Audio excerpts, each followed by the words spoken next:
जानने वाला है वो कहता है संसार पूजा हो गया। जीने की कला तो भाई। ओम नमो भगवते वासुदेवाय। ओम नमो भगवते वासुदेवाय। ओम नमो भगवते वासुदेवाय।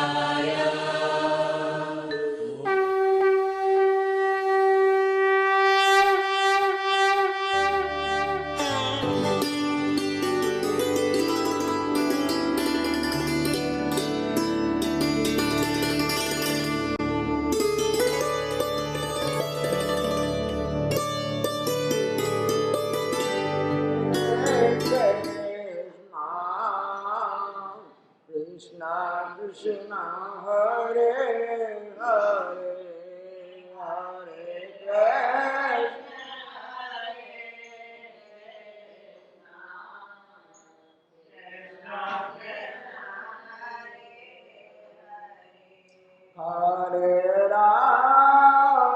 हरे राम राम राम हरे हरे हरे राम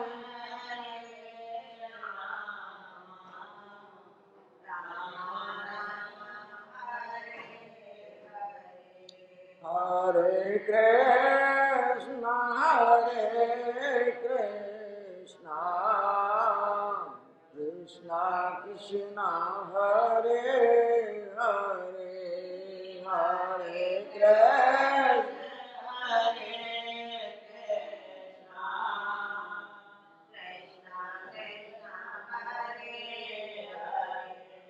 हरे राम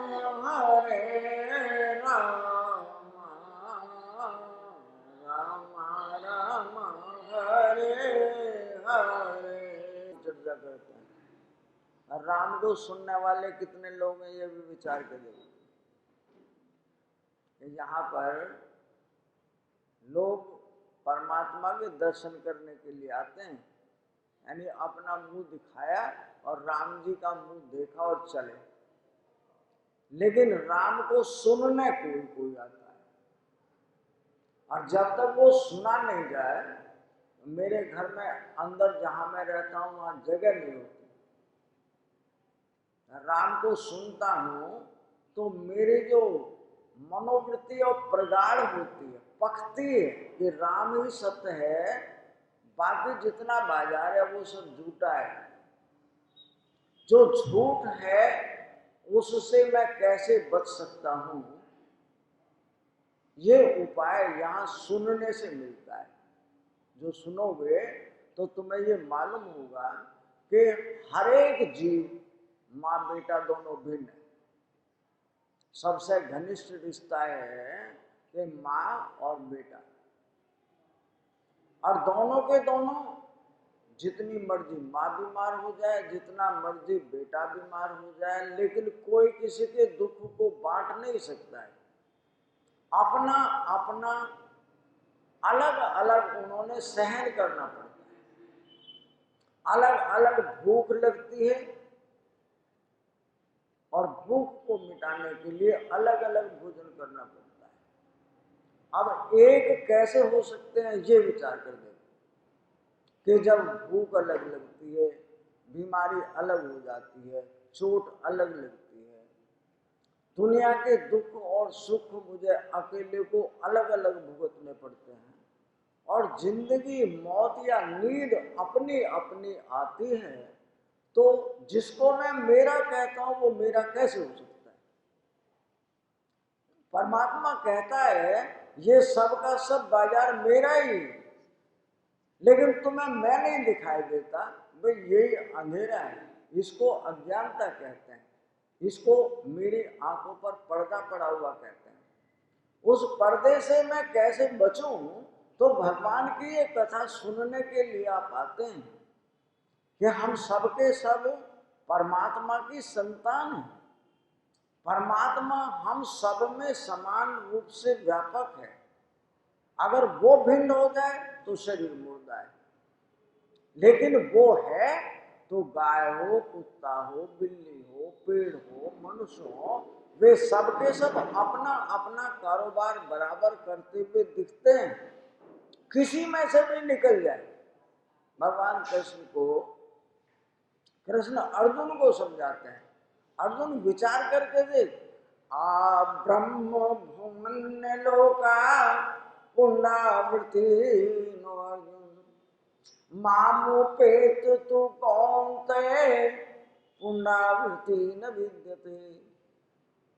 यानी जहां तक तेरी दृष्टि जाती है और इस वायुमंडल के अंदर यानी आकाश के अंदर जितना भी आकारों से संबंधित ये संसार है, ये सब पुनरावृत्ति को प्राप्त होता है। पुनरावृत्ति का मतलब है रोज मरता है, रोज पैदा होता है। अब तो क्या उस रोज पैदा होने और मरने वालों में ही हुआ है? मामू पेत तू कौन है?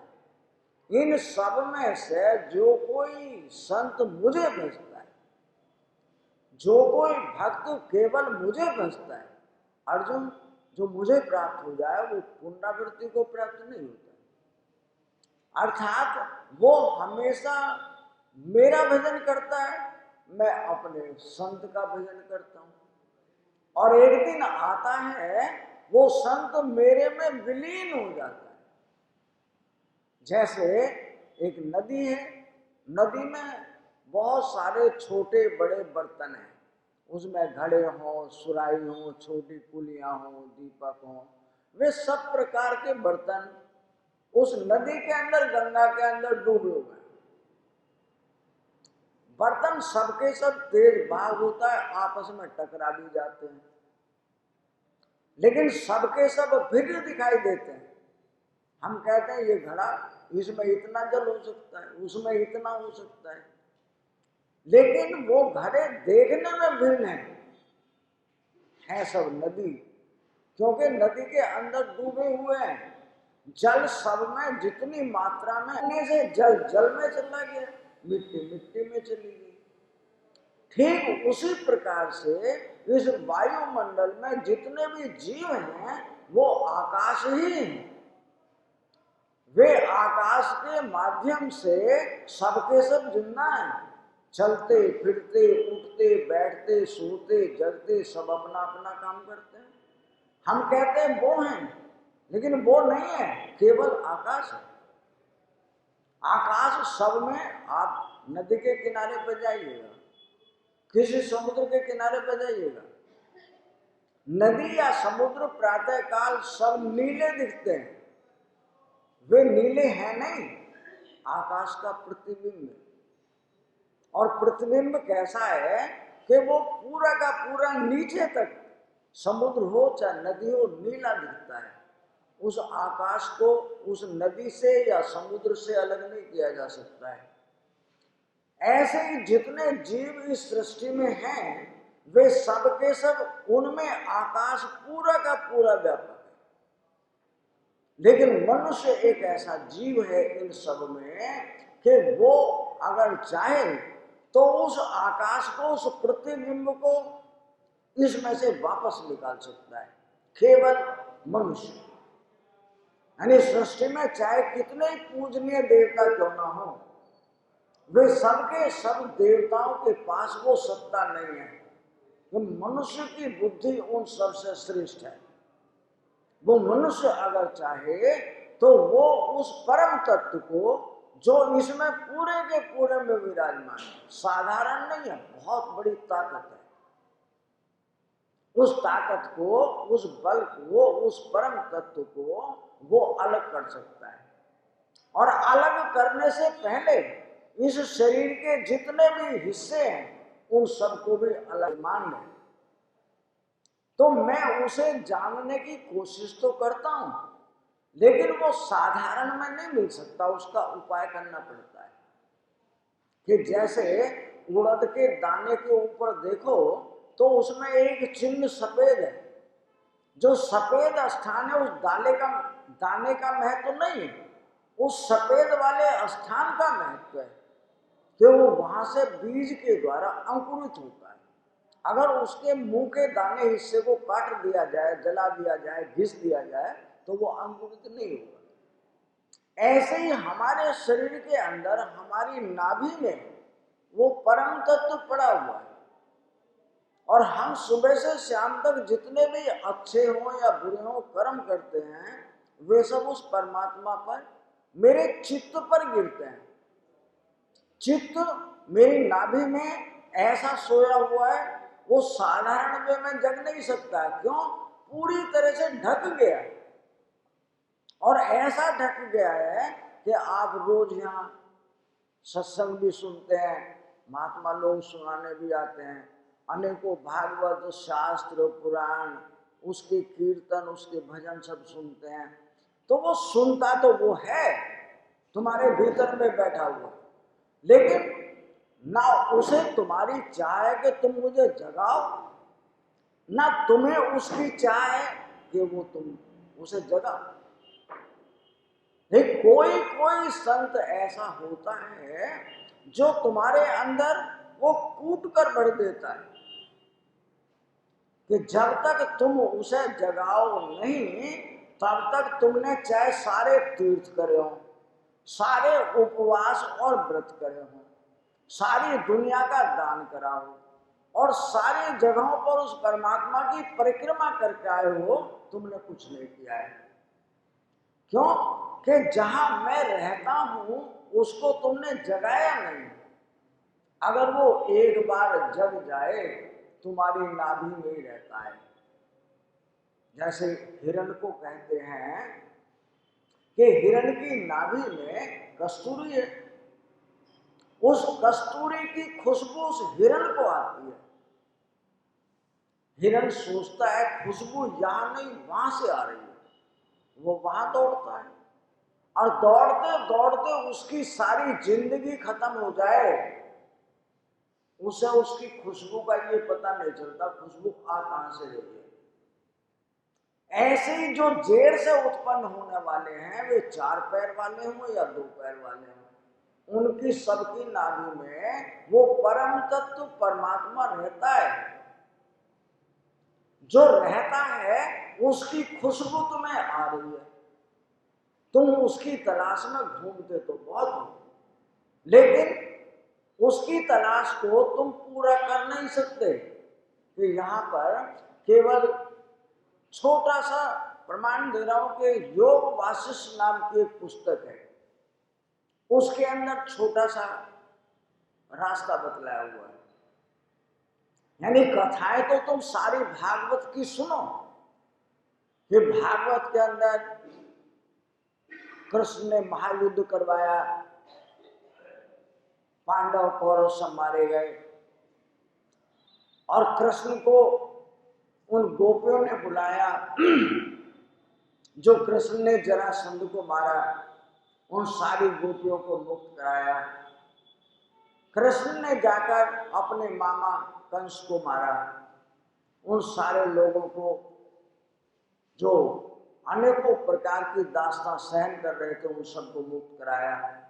लेकिन विचार करके देखो, परमात्मा कभी पैदा ही नहीं होता।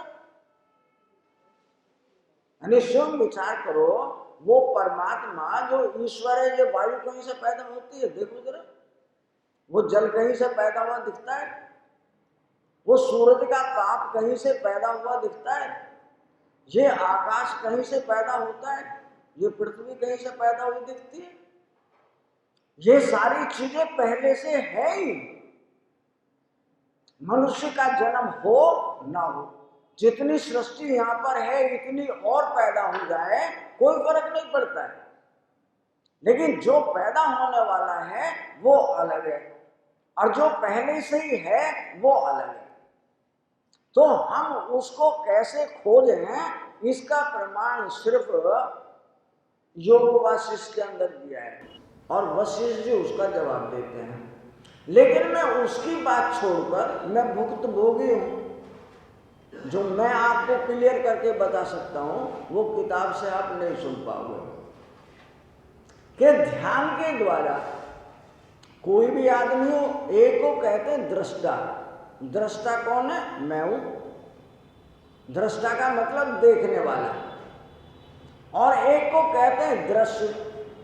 दृश्य जो सामने दिखने वाला है, यानी मैं देखने वाला और एक सामने दिखने वाला, इन दोनों के बीच में छुपा है दर्शन।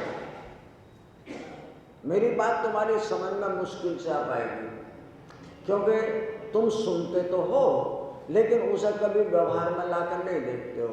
पर फिर भी मैं कोशिश करूंगा कि तुम्हारी समझ में आए कि एक ये परमात्मा है जो सामने दिखता है, एक मैं हूं जो देखने वाला हूं। इन दोनों के बीच में दर्शन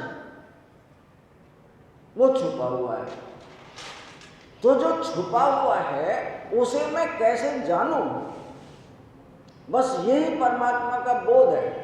तुम संसार के बोध तो लेते हो इस तरह से, जैसे मैं अलग हूं, टीवी अलग है। तो जब मैं टीवी देखने के लिए जाता हूं तो टीवी में मैं भी खत्म हो गया, देखने वाला नहीं रहता है और दिखने वाला भी नहीं रहता है।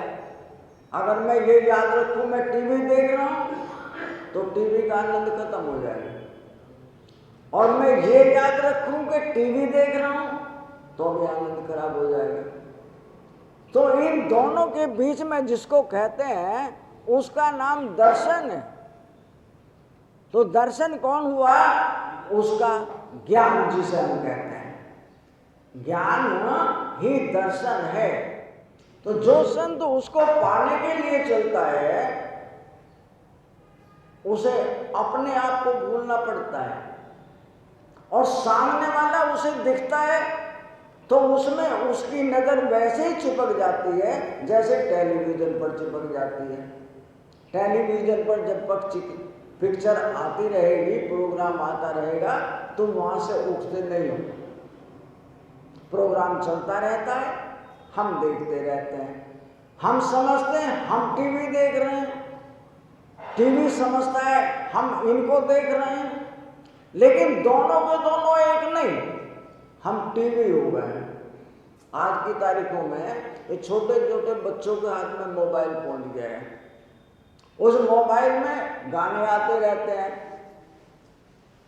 उन गानों को वो बालक अपने कान से लगा लेते हैं। एक तरह की डोरी होती है, दोनों तरफ के बटन लगाए कानों में, गाना सुनता फिरे जाते हैं।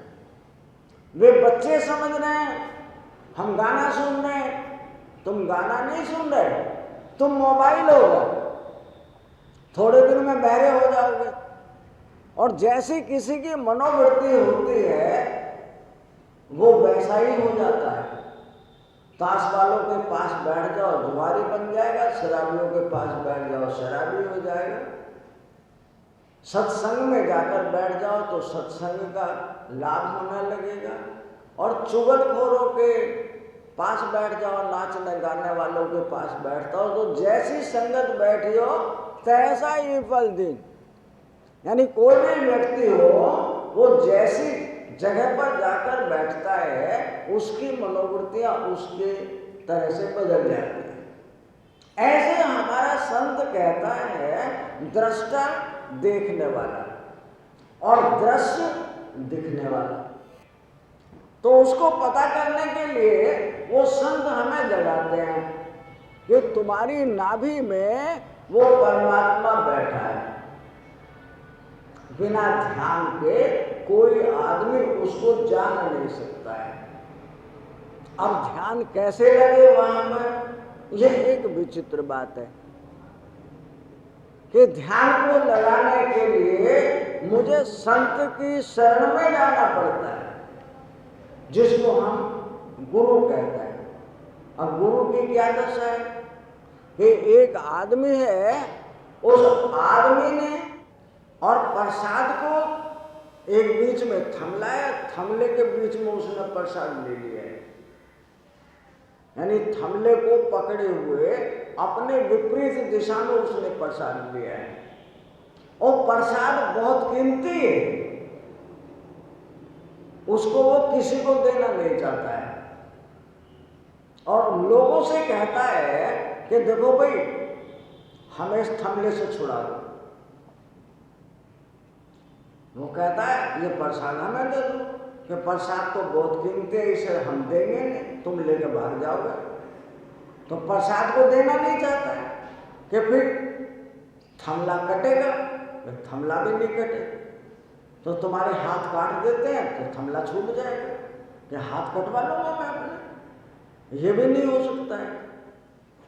तो फिर करे क्या? मानो सारा का सारा आश्रम खाली हो गया, सब लोग चले गए, वो प्रसाद लिए बैठा मुझे थमले से छुड़ाओ। तो वहां पर जो संत होता है, जो महात्मा होता है, वो किसी का अपना नहीं है, सबका बराबर है। वो कहता है गुरुजी आप भी छुड़ा दो मुझे थमले से। गुरुजी कहते हैं थमले से हम छुड़ा देंगे, लेकिन तुम छूटना चाहते भी हो कि नहीं, कि मैं बंधा हुआ हूं, मैं छूटने के लिए तो कह रहा हूं आपसे। तो गुरुजी ने अपना पल्ला फैलाया कि लाओ ये जो सामान है वो हमें दे दो, थमला छोड़ने के बाद में अपना सामान हमसे ले लेना। गुरु की महिमा यही होती है कि तुमने माया रूपी थमले को पकड़ रखा है, ये बेटा, ये बहू, ये धन, ये घर, ये गाड़ी, ये रिश्ते नाते, इन सबको पकड़ रखा है और पकड़े वो को छोड़ना नहीं चाहते, वो लेकर भाग जाएगा। और संत जो है वो तुम्हारा नहीं है, वो पराया है।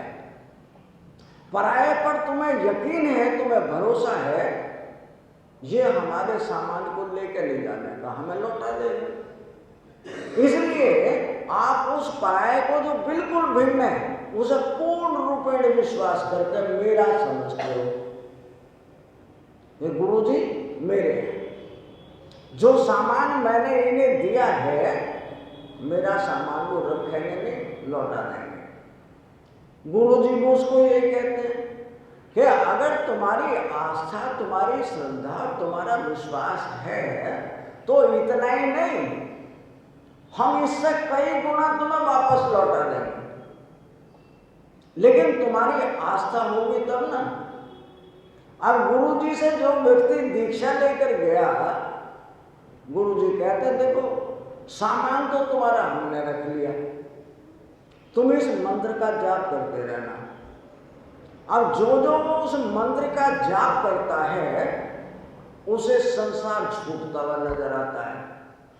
संसार मेरे अपने पराये हैं, उसी को कहता है मोह माया के बंधन को तोड़ो, सच्चिदानंद में प्रीति जोड़ो। मोह माया के बंधन को तोड़ो, सच्चिदानंद में प्रीति जोड़ो। झूठा संसार है, माया बाजार है, सब जहाना काहे फिरता है बनकर दीवाना। झूठा संसार है, माया बाजार है, सब जहाना काहे फिरता है बनकर दीवाना। सच्चिदानंद घन पाके मानुष का तन तू भुलाना, काहे फिरता है बनकर दीवाना। वो संत जगाकर कहता है मोह माया है, परमात्मा को पाने तो चले हो, लेकिन परमात्मा की माया को पकड़ रखा है। वो थमले के पल्ली पार वो परमात्मा की माया है, उसे तुम देना नहीं चाहते, उसे छोड़ना नहीं चाहते, और परमात्मा को जो सारी सृष्टि का मालिक है उसको पकड़ना नहीं चाहते हो। इसलिए वो संत कहता है मोह माया, तुमने परमात्मा की माया को पकड़ रखा है। माया का मतलब है बेटा मैं हूं, हर मां की गोद में कृष्ण, राम, और सारे भगवानों के तरीके से तुम्हारी माताओं की गोद में खेल कर आया हूं।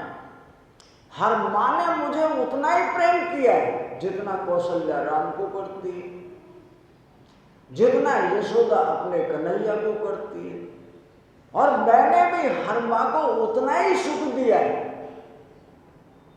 जितना कन्हैया से यशोदा प्रेम करती है या राम से कौशल्या प्रेम करती है। लेकिन तुम्हें मैंने ही दिखाई दी, यानी मैं कौन था? तुम्हारी गोद में तो खेला था, मैं ही हूं। मोह माया। तुम कहते हो मेरा बेटा है, राम कहता है तुम्हारा बेटा नहीं है, तुम्हारा परमात्मा है। अगर मैं ये समझ जाऊं कि यहां सब कुछ परमात्मा है, तुम्हारे पैर में कभी ठोकर नहीं लगेगी, तुम्हें कभी कोई कंकड़ नहीं चुभेगा, तुम्हें कोई कुछ कह ही नहीं सकता। यानी हम कुत्तों के, बंदरों के, गायों के, सांडों के बीच में से निकलते हैं। हम ये समझते हैं ये सींग हिलाएंगे, हमें भौंकेंगे, कुछ कहेंगे, लेकिन वो गूंगे हो गए, बहरे हो गए। क्यों? हमारी दृष्टि बदल गई। जैसे हमारी दृष्टि बदली, भगवान की सृष्टि ही बदल गई। उस सृष्टि ने अपने व्यवहार में परिवर्तन कर दिया है। हम अपनों के पास जाते हैं, चाहे परायों के पास जाते हैं, सबका व्यवहार बदल गया है। महात्मा जी आए हैं, अपना स्थान छोड़ देते हैं। जो बुजुर्ग हैं हमारी उम्र से ज्यादा उम्र के हैं, वो कहते हैं ये हमारा अधिकार है, हम तुम्हारे पैर नहीं छू रहे हैं, महात्मा के पैर छू रहे हैं, इसलिए आप हमें पैर छूने के लिए मना नहीं करेंगे। क्यों? कि वो सृष्टि जो है उसने, मैंने तो माया के बंधन को तोड़ा है, सिर्फ इतना किया है कि यहां कोई मां नहीं, बाप नहीं, भैया नहीं, बेटा पोता, धन दौलत, मकान, गाड़ी नहीं, ये सब कुछ परमात्मा ही है। लेकिन मुझे परमात्मा नजर नहीं आता, तो तुम दुखी हो। और जिसे परमात्मा नजर आने लगा है उसे संसार का कोई दर्द नहीं सता सकता, कोई चिंता, कोई कलेश, कोई मृत्यु होती ही नहीं। यहां सारे लोग डर की वजह से बीमार हैं, हर घड़ी उन्हें डर लगा रहता है, मर जाएगा, छीन जाएगा, बीमार हो जाएगा, चोट लग जाएगी, कोई लूट ले जाएगा। अरे जो तुम्हारा है तुम्हारे को कोई ले सकता है? सबके सामने छोड़कर सोना कोई नहीं उठाएगा, परमात्मा का है। अगर उसका है तो जरूर ले जाएगा। तुम चाहे 7 तालों के भीतर रहना तब भी ले जाएगा। और तुम्हारा है तो कोई छू नहीं सकता है। लेकिन मुझे अपने परमात्मा पर भरोसा नहीं है, इसलिए वो संत कहता है मोह माया के बंधन को तोड़ो, सच्चिदानंद में प्रीति जोड़ो। झूठा संसार है, माया बाजार है, सब जहाना काहे फिरता है बनकर दीवाना। तो संत जो गुरु दीक्षा देता है वो अपने भक्त को जगाता है। बेटा डगर जो है वो बड़ी सक्रिय है, छोटी है, उसमें से हमें गुजरना पड़ता है। ये याद रखना कि रास्ते में कहीं कोई मिल ना जाए, और जो मिलता है तो उसको पराया समझ कर छोड़ देना। अनेक भक्त कहता है कि गुरुजी कोई रास्ता है बचने का? हाँ, सारे रास्ते बचने के ही कि नहीं, सारे रास्ते बचने के नहीं, बंधने के हैं। तो कहता कोई प्रमाण दो। मगर प्रमाण दे रहे हैं कि एक भक्त आया कि गुरुजी मेरे लिए, यहाँ तुम हमारे सच्चे भक्त हो, एक लोटे में लबालब गंगा जल भर के दिया। ऊपर आधा किलोमीटर दूर मंदिर है, उस मंदिर में कहा इस जल में से एक बूंद जल नीचे नहीं गिरेगा, और ये जल तुम शिव जी के ऊपर जाकर चढ़ा देना। समझ लेंगे तो अगर तुम सच्चे भक्त हो तो तुम्हारी प्रार्थना परमात्मा सुन लेगा, और अगर तुम्हारे अंदर कहीं कोई भेद है तो तुम जल लेकर वहां तक नहीं पहुंच सकते हो। वो भक्त जो है वो लोटे को भरे हुए जल को यहां से लेकर चलता है। रास्ते में बाजार में गया तो कोई राम नाम सत्य सत्य बोलोगे, लेकिन जो जाने वाला है वो अगर उधर देखेगा तो जल की बूंद गिर सकती है। उसका ध्यान गुरु जी के दिए हुए जल पर है। फिर आगे चला तो किसी शहनाई बज रही थी, बारात चढ़ रही थी। आगे चले तो रेड लाइट थी, चारों तरफ के इतना वहां का आवागमन था कि वहां उसको संभल कर निकलने में मुश्किल हो रही थी। कैसे निकलूंगा यहाँ? निकल कर वो गंगा जल को लेकर उस मंदिर तक पहुंच गया, और जो जल गंगा जी का वो शिव जी के ऊपर चढ़ाया, कितनी प्रसन्नता थी उसके अंदर। वो कहता है वाह प्रभु, मैंने नहीं जल चढ़ाया, आपकी कृपा ने चढ़ाया। और जब जब चढ़ गया तब वो उन महात्मा के पास आता है, गुरु जी एक भी बूंद वो जल मैंने जमीन पर नहीं गिरने दिया, भगवान शिव जी के अर्पित कर दिया। कहने बस इतना ही फर्क है इस संसार में जीने का, बस इतना ही फर्क है कि तुम्हें रास्ते में कुछ मिला था, मैंने तो कुछ नहीं देखा। कि क्या देखा था? कि मैं गंगा जल देख रहा था। फिर रास्ते में एक मुर्दा आ रहा था कि मैंने नहीं देखा मुर्दों को। आगे रास्ते में एक शादी थी कि गुरुजी मैंने तो देखा ही नहीं। अगर मैं शादी देखता तो फिर जल का लोटे का जल गिर सकता था। अरे चौपड़े पर इतनी गाड़ियां पों कर रही थी कि वहां से पैदल निकलना बहुत मुश्किल था। क्या गुरुजी मैंने कुछ देखा ही नहीं? तो जो नहीं देखा है तब तो मंजिल पूरी हो जाएगी। और अगर रास्ते में उलझ गए, किसी से बातें करने लगे, तो फिर तो फंस गए। इसका मतलब होता है विषय विकार मिटाओ, पाप हरो देवा, प्रभु कष्ट हरो देवा, श्रद्धा भक्ति बढ़ाओ, श्रद्धा प्रेम बढ़ाओ, संतन की सेवा, ओम जय जगदीश हरे।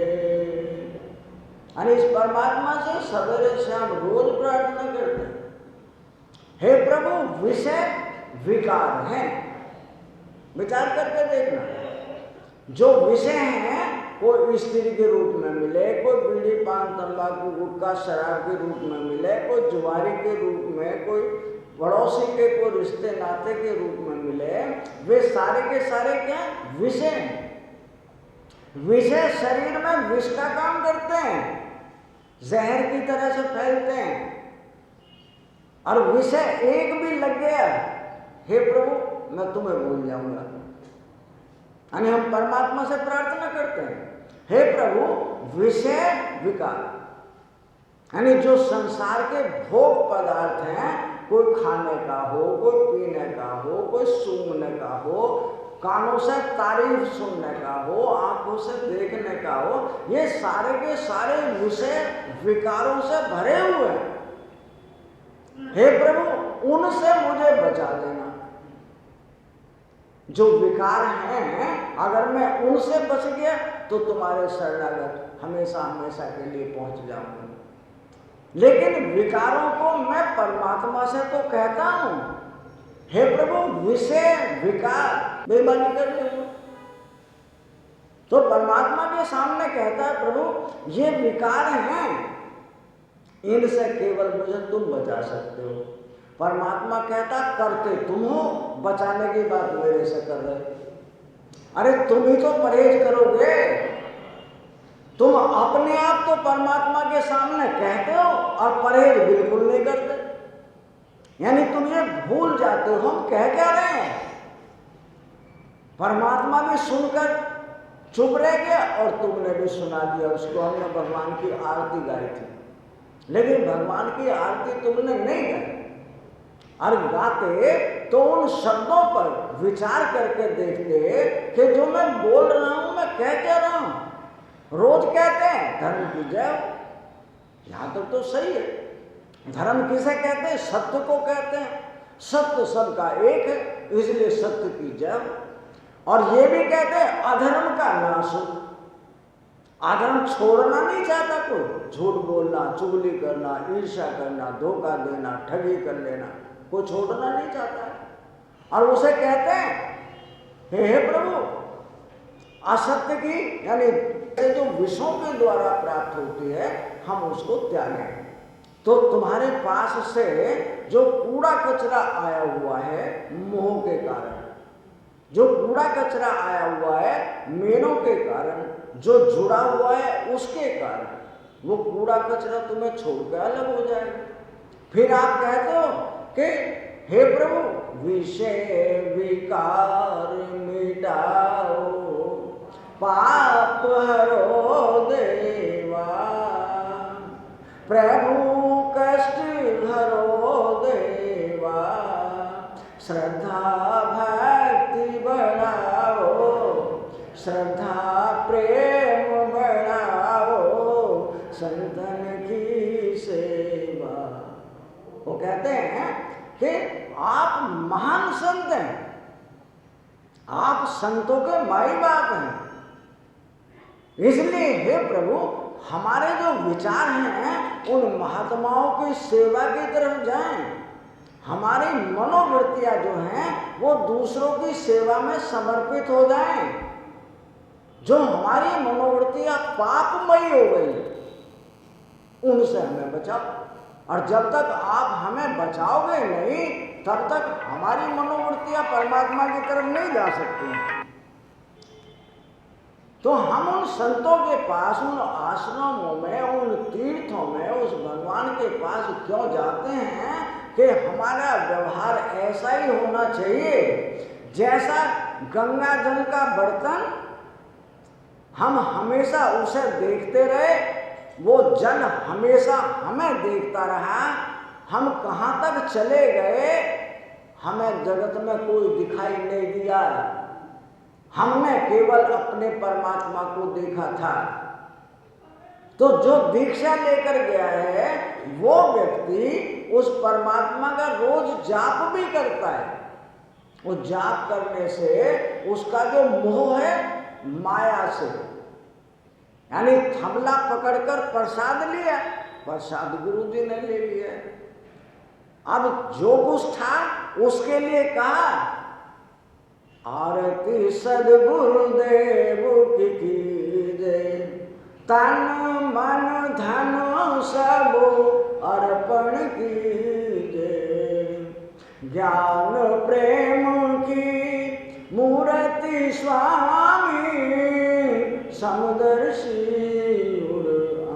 अंतर्यामी, निरखत नैन सफल कर लीजिए, आरती सद्गुरुदेव की कीजिए। यानी वो संत सवेरे सवेरे दोनों टाइम शाम को उस परमात्मा की आरती करता, तन मन धन।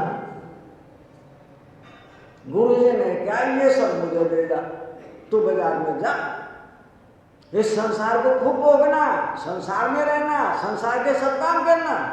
ये शरीर हमने दिया है तुम्हें, तुम्हारा नहीं है, एक दिन छिन जाएगा। इस शरीर से नेक काम करना, बुरे कामों से बचना। जो हमारी चीज है उसका दुरुपयोग मत करना। अगर हम इस शरीर से वो कार्य करें जो हमारी बुद्धि को अच्छा नहीं लगता, तो दूसरों की बुद्धि को कैसे अच्छा लगेगा? इसलिए वो संत चेता कर कहता है ये तन हमारा और जो तुम्हारी बुद्धि है ना, ये भी हमारी है। ये तन और मन ये मिटने वाले हैं, ये टिकाऊ नहीं है, माया के हैं। जहां तक माया का समान होता है वो खाक हो जाता है। जैसे धूल उड़ जाती है ऐसे ये भी खत्म हो जाते हैं। इसलिए शरीर हमारा और तुम्हारा मन भी हमारा। और जितना धन इस शरीर के और बुद्धि के द्वारा कमाया है, जो संबंध है, जो संसार का सामान है, वो सब भी तुम्हारा नहीं।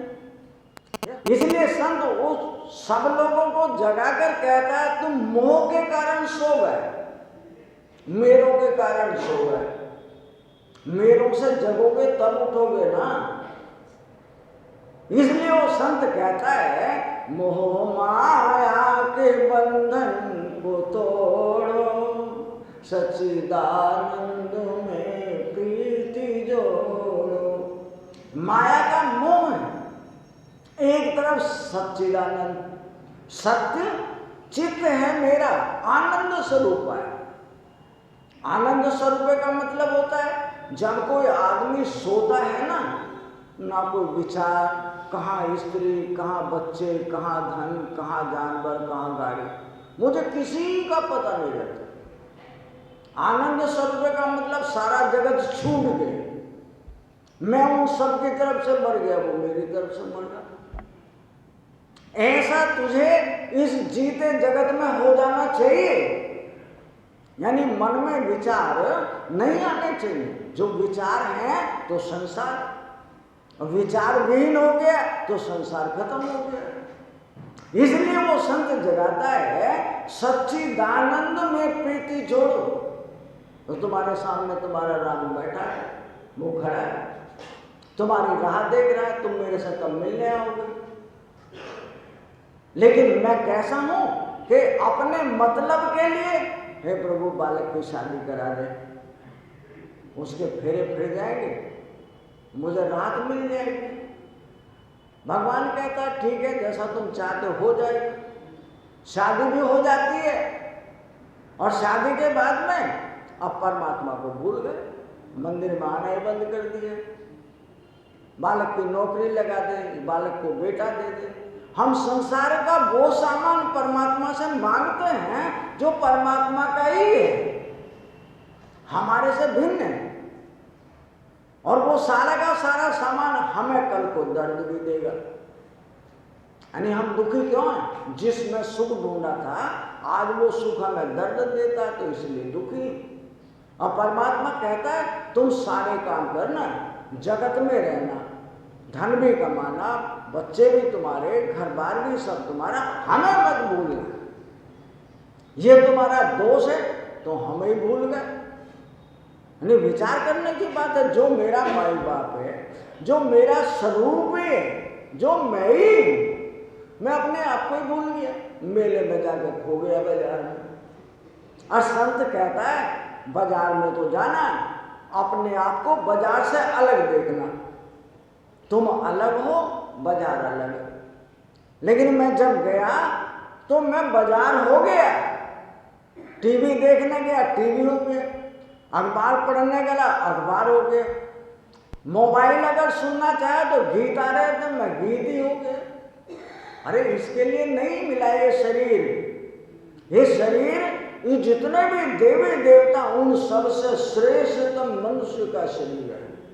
और इसलिए मिला है कि देखो मैंने एक अवसर दिया है, तुम नरक में जाने से बच सकते हो। माँ के पेट में कोई स्वर्ग थोड़ी है, नरक ही तो है। हर माँ के पेट में कुत्ते के पेट, गाय का पेट, भैंस का पेट, स्त्री का पेट, सब पेशाब में डूबे रहते हैं। और परमात्मा से प्रार्थना करते प्रभु एक बार निकाल दे इस नरक से, मैं तेरा भजन करूंगा, शायद फिर दुनिया में नहीं आऊंगा। और यहां आए वो माया लग गई, मैं अपने राम को भूल गया। और संत हमें जगाता है कि ये माया सबको मिली, जो सुख तुम भोग रहे हो वो ऐसा कौन सा जीव है जिसको नहीं मिल रहा है। एक सुख तुम्हारे पास फालतू है, तुमने दूसरों का सामान अपने घर में बंद रखा है, चींटी भूखी मर जाए, कुत्ता 20 घरों में मांगेगा, कहीं से टुकड़ा ना मिले, उसे मांगना नहीं आता, भूखा मर जाएगा। पक्षी हैं, वे घोंसले में बैठे हैं, 8-10 दिन तक बारिश होती रहे, उसके बच्चे भूखे मर जाएं, लेकिन बारिश में वो जाए कहाँ? उसे सब्र दिया है, उसे संतोष दिया है। मनुष्य के पास सब्र है ही नहीं, उसे और की भूख मर सकता है और खत्म नहीं कर सकता है। और परमात्मा कहता है जो तेरे हिस्से में है वो तुझे जरूर मिलेगा, तुम मांग भी मत, मैं तेरे घर ही लेकर आऊंगा। और जो तेरे हिस्से में नहीं है तू छीन कर लिया, लूट कर लिया, लेकर मत ना दे, तुझे कल को उसके यहाँ देने जाना पड़ेगा। तो जो किसी का लेता है, इसीलिए तो संसार बना है। संसार नहीं बनता, क्यों बना? कि तुम सबके सब कर्जदार हो। बीमारी आई, डॉक्टर के पास जा रहे हैं, डॉक्टर के पैसे चाहिए, उसके चुकाएंगे, कहीं पंडित के चुकाएंगे, कहीं किसी महात्मा के किसी मंदिर का कर्जा चाहिए, वो चुकेगा। और जो बीमारी ना आए, घर में कोई कलेश, कोई बुराई ना हो, तो तुम मंदिर की तरफ नहीं लगाओ। भगवान को कोई याद नहीं करता है, अपने मतलब को याद करते हैं भगवान। इसलिए वो संत हमें जगाता है मोह माया, यानी मुझे जो मोह हुआ है, मैं जो परमात्मा को भूला हूं, इस मोह के कारण माया में खो गए, उसको छोड़कर परमात्मा का भजन करो। माया को भोगना बुरा नहीं है, संसार कैसे चलेगा? संसार में रहना है और परमात्मा को भूलना नहीं है, वो मेरा अपना है, उसे कैसे भूल जाओ? और जो उसको भूलोगे तो सच्चिदानंद में उस परमात्मा से प्रेम हो जाएगा। यहां जितना सामान्य वो प्रेम करने लायक नहीं है। क्यों? रोज रुष्ट हो जाते हैं, रोज बीमार हो जाते हैं, रोज चिंता और कलेश दे रहे हैं, वो प्रेम करने के लायक सामान्य। प्रेम उससे किया जाता है जो हमेशा एक जैसा रहता है, उस प्रेम में कभी परिवर्तन नहीं होता, और वो रात दिन प्रेम बढ़ता ही जाता है। यानी मैं जितना अपने राम का भजन करता हूं, राम उससे ज्यादा मेरा भजन करता है। मैं समझता हूं मैं राम को ज्यादा चाहता हूं, राम कहता है मैं तेरे से ज्यादा तुझे चाहता हूं। क्यों? कि तेरे कारण मुझे सारा जगत जानेगा। अगर तू मेरा भजन नहीं करेगा तो इस जगत के लोगों को कौन बताएगा? अब परमात्मा ही सत्य है, ये जितना बाजार है ये सब झूठा है। इस बाजार का नाम लंका है। लंका में कोई भी काम करना बुरा नहीं है, चोरी, झूठ, बेईमानी, लूटपाट, क्या कुछ नहीं कर सकते, सब कुछ होता है। लेकिन उस परमात्मा का भजन बाजार में नहीं बिकता, वो मेरा पर्सनल है, इसलिए उसको कहते हैं सच्चिदानंद, सत्य चित्त आनंद स्वरूप है। वो मेरी नाभि में पड़ा हुआ है। उसे समाधि के द्वारा, ध्यान के द्वारा जाना जा सकता है। संसार के जितने सुख होते हैं वे ध्यान के द्वारा मिलते हैं। अखबार पढ़ोगे ध्यान से, टीवी देखोगे ध्यान से, खाना बनाओ ध्यान से, कपड़े सिलो ध्यान से, गाड़ी चलाओ ध्यान से, और परमात्मा का भजन करो तो मन संसार में और हम परमात्मा के सामने खड़े। परमात्मा कहता तुमने मेरा भजन किया है? तो सारे जगत का भजन कर रहे थे, जब मेरे सामने राम राम राम राम कर रहे थे, मन संसार में घूम रहा था। इसलिए उस माया से अपने आप को हटा करके अपने परमात्मा को और अपने मन और बुद्धि को दे दो। सारा सामान, साजो सामान उसी ने दिया है, परिवार तुम्हारा रहेगा, घर बार तुम्हारा रहेगा। मोह छोड़ना, मोह का मतलब पीठ पे लेना। जगत में अब बालक बीमार हो गया, डॉक्टर को दिखाओ, वो चीखता है, चिल्लाता है, तो उसके किए का परिणाम है। जो उसने कल किया था वो भोग रहा है। अब तुम उसके बदले में मोह के कारण रोने बैठ जाओ, चिंता करने बैठ जाओ, ये डर करो कि ये चला जाएगा, ये अज्ञानता है। जिसका जीवन है उसे यहाँ कोई मार नहीं सकता है, और कोई किसी को जाने वाला है उसे कोई बचा नहीं सकता है। इसलिए संत हमें जगाते हैं, बंधु सुत दास दासी घनेरे, संग कोई न जाएंगे तेरे। बंधु सुत दास दासी घनेरे, सब जाएगा धन खजाना, काहे फिरता है बनकर दीवाना। सच्चिदानंद घन पाके मानुष का तन तू भुलाना, काहे फिरता है बनकर दीवाना। मैं लाख कहता हूँ, पत्नी है, बच्चे हैं, इतने रिश्ते नाते संबंधी हैं, मुझे कहाँ की परवाह पड़ी है, मेरे पास सब कुछ है। लेकिन जब मृत्यु आती है तो मृत्यु कहती है चलो। वो कहता भैया मेरा समय खराब है, मुझे बहुत बुरा सपना दिखा है रात को। ये सपने दिखते रहते हैं, और सपना नहीं दिखा। रात को घर बिल्कुल अच्छा, एक कड़ी टूट गई और उसका सिर फट गया। कह रहे हैं हमारी तो छती टूट गई, उसे उठा के बाजार अस्पताल ले जाए। बालक कहते हैं हम हैं ना, तुम चिंता क्यों करते हो कि मेरी तो मौत आ रही है, तुम कह रहे हो चिंता क्यों करते हो? कि भाई डॉक्टर जितना इलाज करेंगे उतना पैसा खर्च कर देंगे, पैसा मौत को नहीं बचा सकता। रिश्ते नाते संबंध ये किसी मौत को नहीं बचा सकते। कौन बचा सकता है? केवल परमात्मा। प्राण जाए मगर नाम छूटे नहीं, प्राण जाए मगर नाम छूटे नहीं। दुख में तड़पो नहीं, सुख में फूलो नहीं, दुख में तड़पो नहीं, सुख में फूलो नहीं। प्रेम भक्ति के आंसू बहाते चलो, प्रेम भक्ति के आंसू बहाते चलो।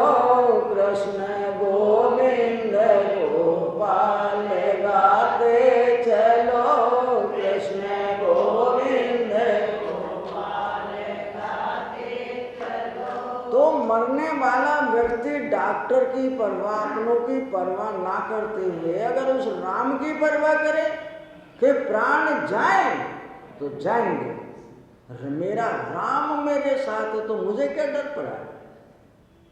जब तक बालक के सामने उसकी माँ है, बालक रोता रहे, लेकिन बालक को डर नहीं है कि मेरी माँ है।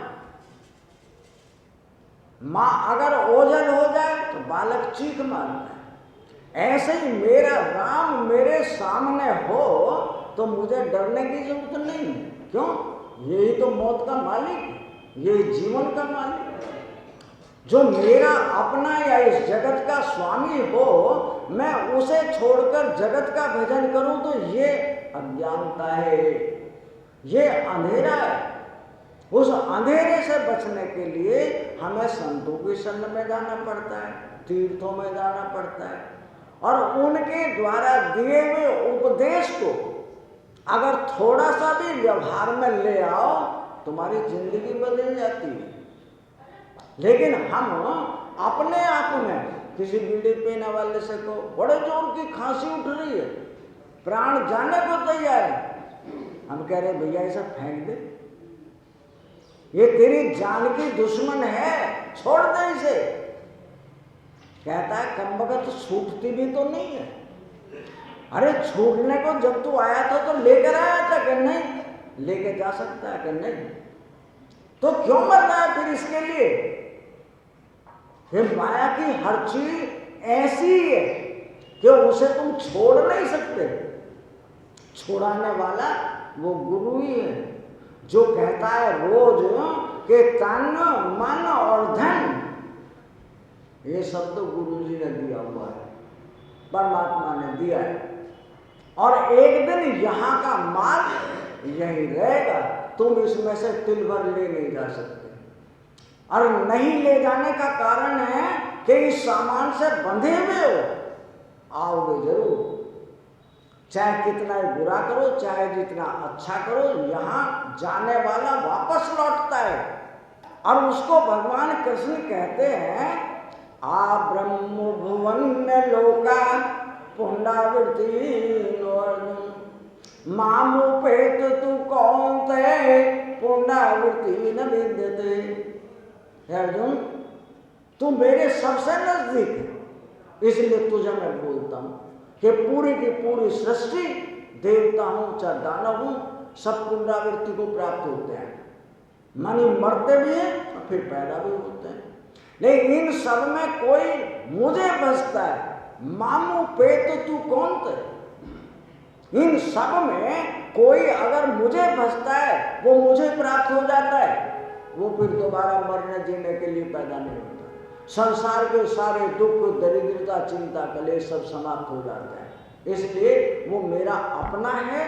आप सबको भी वो संत उपदेश करता है कि जगत में जीना, खूब खाना, खूब पहनना, सब देखना, लेकिन ये समझकर सामान्य पराया है।